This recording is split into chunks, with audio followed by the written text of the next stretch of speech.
আমার স্বামী আমাকে টর্চার করে, কথা কাটাকাটি হতে হতে আমার স্বামী আমাকে মারধর করে। আমার মায়ের এই জায়গা এইরকম করে মারা দেয়, মারা দিলে পালাই এখান থেকে বের হয়ে মুখ দেবে। প্রায় বছরের বিবাহ জীবন, মেয়ে জামাই কর্তৃক মাকে হত্যা। দর্শক মন্ডলী, স্ক্রিনে একটি বোনের ছবি দেখতে পাচ্ছেন। এই বোনটির নাম সালেহা, যার স্বামী রাসেল কর্তৃক তার মাকে হত্যা করা হয়েছে। ঘর জামাই হিসেবে পরিচিত সেই রাসেল, যে নাকি সেই শাশুড়ির সম্পত্তির জন্য তাকে হত্যা করেছে বলে তথ্য উঠে এসেছে। আপনাদের সামনে একটি ভিডিও ক্লিপে সেই মেয়ে সালেহার কথা শোনাবো, কিভাবে তার মাকে হত্যা করা হয়েছিল। অবশ্যই যেটা শুনলে বুঝতে পারবেন বর্তমানে কি পরিমাণ হত্যা বৃদ্ধি পাচ্ছে, বিশেষ করে সেখানে বিচারহীনতা, এমনকি বিচারের ধীর গতি মূল কারণ। ভিডিও ক্লিপটি মনোযোগ সহকারে দেখতে থাকুন। চলুন সরাসরি মূল ভিডিওতে চলে যান।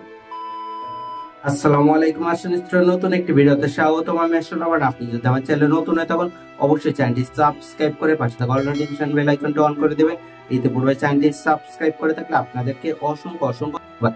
বগুড়ায় যেখানে সালেহা এমনকি রাসেল দম্পতির কলহের বশবর্তী হয়ে যেভাবে মা হত্যা হয়েছে, মেজা ভাই হাতে যেভাবে সে মায়ের হত্যার বিষয় নিয়ে স্থানীয় মানুষের মন্তব্য ছিল, সে মেয়ে সালেহা যেভাবে সেই বিষয়টি বর্ণনা প্রদান করেছে, চলুন প্রথম সেই কথা শুনে আসি, তারপর সেই সম্পর্কে তথ্য জানাবো।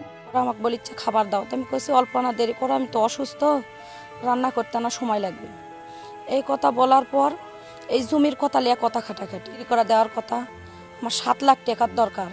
শোনো, আমি বলিছি আমার মা জমি বিক্রি করা দিতে পারবে না, আমার মায়ের ভবিষ্যৎ আছে, আমার সন্তানের ভবিষ্যৎ আছে, তোমার কি জন্য আমি জমি বিক্রি করা দিব। এই কথা হওয়ার পর উনি আমাকে মারিছে, পিঠের এলাতে লাঠি দিয়ে বাড়ি মারিছে। মারার পর আমার মাও দোকান আছে আমাদের মুদিখানার, দোকানের থেকে উঠে আসা বলিচ্ছে আমার মেয়ে অসুস্থ, 2 দিন আগে আমি 2 ব্যাগ রক্ত দিয়ে আনছি, 4 দিন পর অপারেশন করবা যাবো। আমার মেয়ে একটু মারলিন কে? আমার মেয়ের কি দোষ?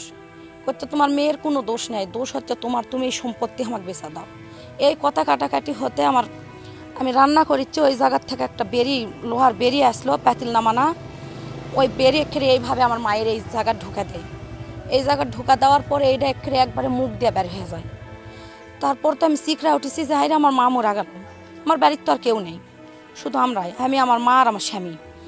শোন, আমি আমার শিখরা ওঠার পর আমার মা ওটা টান দেওয়ার চেষ্টা করছে বার করার, যখন টান দিয়ে বের করেছি, ওরা ফেলা দেওয়ার পর আমার মা অজ্ঞান হ্যাঁ পড়ে গেছে। ওই ঘটনাস্থলে যখন লোকজন জড়িয়েছে সোনার থেকে ফেলা গেছে, যে আমার মায়ের কাছে যে আমি খাড়া হতেই আমার মায়ের সমস্ত শরীর এলা রক্ত দিয়ে ভেসা যাচ্ছে।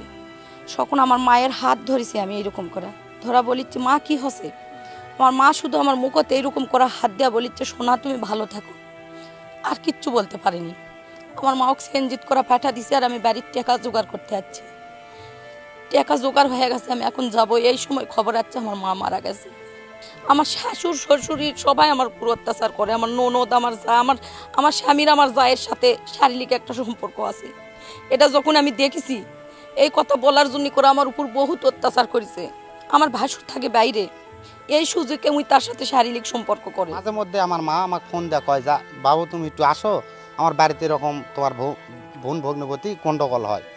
তা আমি মাঝে মধ্যে যা দুজনাকে মীমাংসা করে দিই। মানে অত্যাচার শুধু আমার বোনের উপর চরসালিং করে একটা কারণেই, যে যতটুকু সম্পত্তি আছে বা বাড়ির ভিটা আছে, ওর বাড়ি পাশে পাড়াত, মানে পাড়া একই গ্রাম, পাড়াটা দুটো আলাদা। তো ওর বাড়ির থেকে আমার বাড়ির কেউ নাই দেখা ওই জামাই সুদ্ধা থাকে। ওই সম্পত্তিগুলা আমার মা কট রাখা রাখা পরিবারের খরচ চালায়, বা একটা ছোট দোকান আছে, দোকানটা আমার মাই চালায়। আমি মাঝে মধ্যে আসে চোখের দেখাটা দেখে শুনে যাই, মায়ের বিপদ আপদ কার বেকার কী হয় না হয় আমি এটুক দেখি বোন ভগ্নবতীর। তে আমার ভগ্নবতী যেটুক যা কামাই রোজগার করে, মা বোনের পিছেই ব্যয় করে, আমার এই পরিবারের সংসারের উপরে ব্যয় করে না। সংসারের উপরে আমার মায়ের এই দোকানের কামাই বা জমি কট রাখা বা বন্ধক রাখা টাকা দিয়েই সংসার চলে।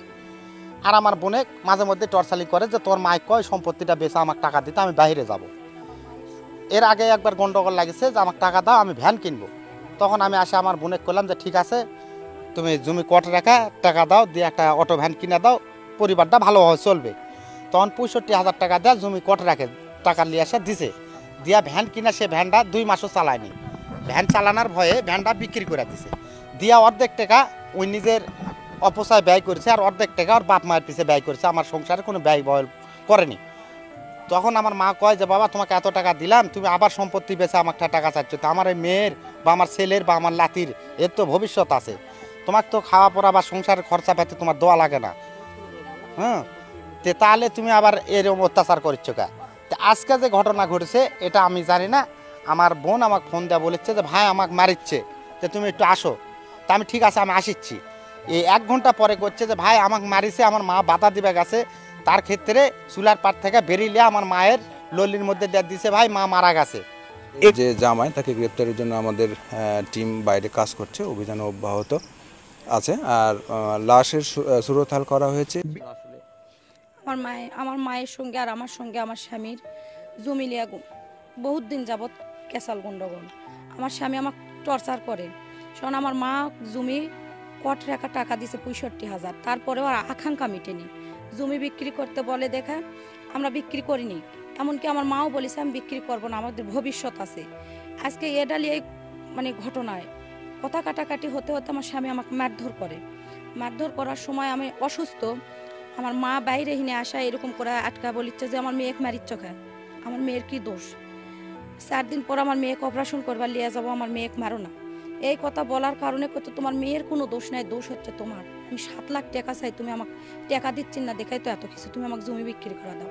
যখন আর মা জমি বিক্রি করার শিকার হয়নি, আমি রান্না করেছিলাম, ওখানে বেরি পড়ে আসলো, রডের বেরি, লোহার, ওই বেরিটা তুলে আমার মায়ের এই জায়গা এইরকম করে মারা দেয়।